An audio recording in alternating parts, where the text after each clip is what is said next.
네, 수고 많으셨습니다. 자, 날씨도 더운데 2차 시험 아주 큰 상황적 여건 속에서도 무난히 실험을 치르셨고, 자, 지금 궁금하신 건 바로 전체적으로 이번 2023년 2차 시험의 전체적인 경찰학에 대한 평가가 어떤지, 자, 팩트 경찰학 제가 한번 평가를 해보도록 하겠습니다. 총평입니다. 일단 제일 궁금한 난이도인데, 난이도 면에서 봤을 때 작년 2차만큼 어렵진 않죠. 그렇다고 해서 1차보다는 좀 더 어려운, 그러니 1차보다는 어렵고 작년 2차보다는 조금 쉬운, 익히 예상됐던 그 패턴으로 가고 있습니다. 그래서 난이도를 전체적으로 평가한다면 이것은 한 중상 정도급에서 중상, 중중, 하 요 사이 정도에 위치한다라고 일반적인 평가를 해볼 수 있습니다. 그러나 문제 자체가 갖고 있는 특징과 여러분이 시험장에서 겪을 체감 난이도 면에서는 분명히 1차보다는 올라갔습니다. 이 체감 난이도라는 것은 제한된 시간 내에 여러분이 수험생의 입장에서 풀었을 때, 다른 과목과의 관계를 고려했을 때, 그리고 실제 지문의 구성 비율을 봤을 때, 이러한 종합적인 상태에서 봤을 때 체감 난이도는 상당히 높게 느껴지었을 겁니다.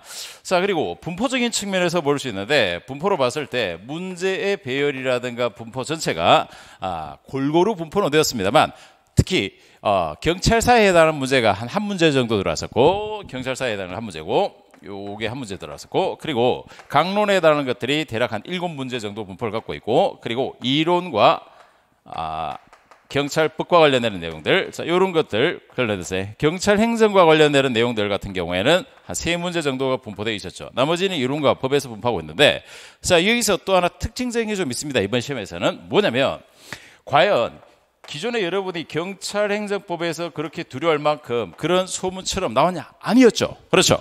예, 수험상에서 많이 퍼져 있던 그런 걱정들이 제가 수업 때 아주 강조했듯이 이건 기우다, 잘못된 걱정들이다, 그렇게 나오지 않는다고 했는데 결국 그 경향을 그대로 받아들이고 있습니다. 이번 시험에서 갖고 있는 굉장히 중요한 특징들이 몇 가지가 있는데, 어떤 특징을 갖고 있냐면, 자, 첫째, 현직 경찰관이 내는 시험 수준이 아니죠. 바뀌었습니다. 그래서 경찰학의 트렌드가 바뀌었다는 점이 아주 극명하게 드러납니다. 즉, 그건 뭐냐면, 경찰학은 단순히 두 문자 암기 잘한다고 풀 수 있는 시험이 아니었죠. 기본 이론입니다. 이론이라는 부분에 대한 이 이해와 체계가 굉장히 중요해지고 있죠. 이건 학문적, 전공적 배경에 있는 교수들이 출전으로 들어갔을 때 나타날 수 있는 중요한 특징인데, 그걸 쫙 드러내주고 있습니다. 자, 이러한 이론적 이해가 굉장히 중요한 베이스에서 들어가고 있다는 점이죠. 그래서 아주 잡다하고 뭐 숫자 곱하기 더하기 그런 거 제가 하지 말라고 누차야겠는데 안 나오죠. 그런 걸 내는 건 이제는 출제원도 부끄러운 겁니다. 안 냅니다. 출제협의회에서 안 내려고 했고, 알겠죠? 이러한 정보들을 토대로 해서 제가 수업 때 이런 거 하지 마세요, 이런 거 하지 마세요, 이거 하세요, 이거 해야 됩니다 하고 했던 것들이 그대로 적중하고 있고, 팩트 경찰학 기본서를 토대로 해서 봤을 때 39문제가 다 들어와 있죠. 적극 행정 문제, 요 적극 행정 문제는 제가 수업 자료로도 나눠드렸던 부분들이고, 또 이런 것 카페도, 팩트 경찰학 네이버 카페도 올려두고 있었던 자료들인데 그대로 들어오고 있습니다. 강론 같은 경우도 7문제 정도 분포를 하고 있지만 테러 방지법이라든가 이러한 사항들이 조금 빈출 빈도에서는 낮았지만 들어왔죠. 이건 객관식이라서 강론에서는 골고루 어떤 영역이든 터질 수 있지만 아주 디테일하게 정말 잡다하고 아주 쓰레기 같은 문제가 들어오지는 않았다는 점은 굉장히 중요한 특징입니다. 그만큼 낼 것들을 이제 낼 수 있는 주요 내용을 위주로 해서 정확하게 이론적 토대로 해서 들어오고 있다는 것이 굉장히 중요한 특징입니다. 그와 관련돼서 예를 들어 경찰관 직무집행법이라든가 국자법이라든가 그리고 수사에 관한 법률이라든가 그리고 행정기본법 이런 것들, 그리고 행정심판법, 자, 이런 것들이 판례를 토대로 해서 엄청 확장되는 것이 아니라 우리가 기본적 사항으로서 경찰행정법 영역에서 알아야 될 것들만 보셔도 되는 스타일이었죠. 근데 이게 바로 앞으로의 가이드에 아주 중요한 지침이 될 수 있는 요소들입니다. 자, 그래서 이러한 기본적인 특징들, 즉 이론의 이해를 배경으로 하고 있고, 단순 두 문자에 의한 쓸데없는 무의미한 암기형의 시험이 아니었다는 점, 그리고 주요 위원들을 골고루 언급하고 있고, 아주 디테일하고 세부적인 정말 테스트를 위한 시험이 아니라 이론적 배경에 이 경찰학에 대한 이해와 전공적 수준을 묻는 수준까지, 수준 자체는 분명히 레벨업 되어 있다는 점, 이런 점들은 분명히 아주 중요한 특징적 요소라고 볼 수 있습니다. 자, 물론 오늘 시험을 치시느라고 전반적으로 체감 난이도는 중상 정도, 중상 정도까지 올라가 있다고 말씀을 드렸죠. 충분히 고생을 하셨고, 그렇다면 앞으로 경찰학이라는 이 과목을 도대체 어떻게 공부해야 될 것인가? 물론 합격 점수까지 바로 확신을 가지신 분은 매우 축하드립니다. 그러나 또 다음을 준비하신 분들도 있고, 이 경찰학의 트렌드를 이번 2차를 기점으로 해서 이제 바뀌고 있는 거죠. 그래서 중요한 것은 이제는 이론적인 이해의 베이스와 체계가 굉장히 중요합니다.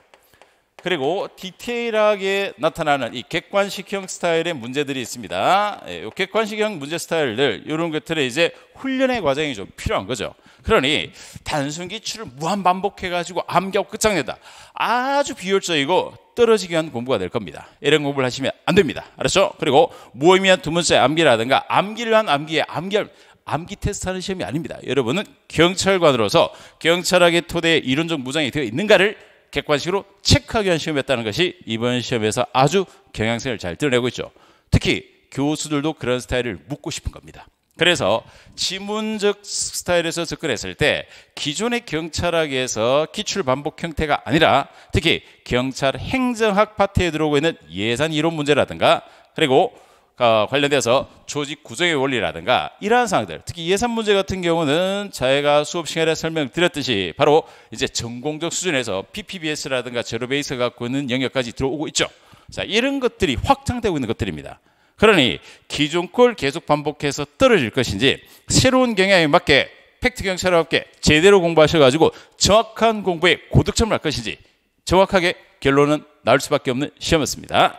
자, 그리고 그 뒤에 요 정리 과정까지 마무리된다면 충분히 이제 2024년 1차를 위한 시험에서도 여러분은 고득점 하실 수 있습니다. 네. 자, 2023년 2차 전체적인 총평 아주 스피드하게 본다면 체감 난이도는 중상 정도였고, 분포에 의해서 아주 튀거나 문제성이 있는 돌발성 문제는 들어오지는 않았지만 평균적 지문과 접근해가고 있는 스타일과 문제적 요소의 함정들이 굉장히 수준이 높아지고 있는 것은 확실합니다.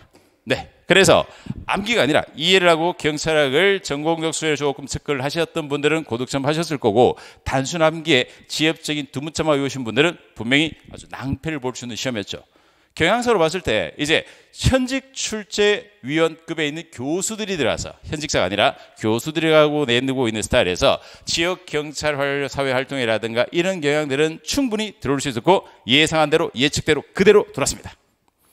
자, 자세한 사항들은 네이버 카페 팩트 경찰학과 바로 수업란에 질문 올려주시고, 네, 프라임에서도 응답을 하고 있으니까 바로 질문 궁금하시면 언제든지 해주시면 좋겠습니다. 자, 자세한 문항별 분석과 상세한 해설은 전체적인 문제 해설에서 뵙도록 하겠습니다. 매우 더운 날 수고 많으셨습니다. 끝까지 응원합니다. 화이팅!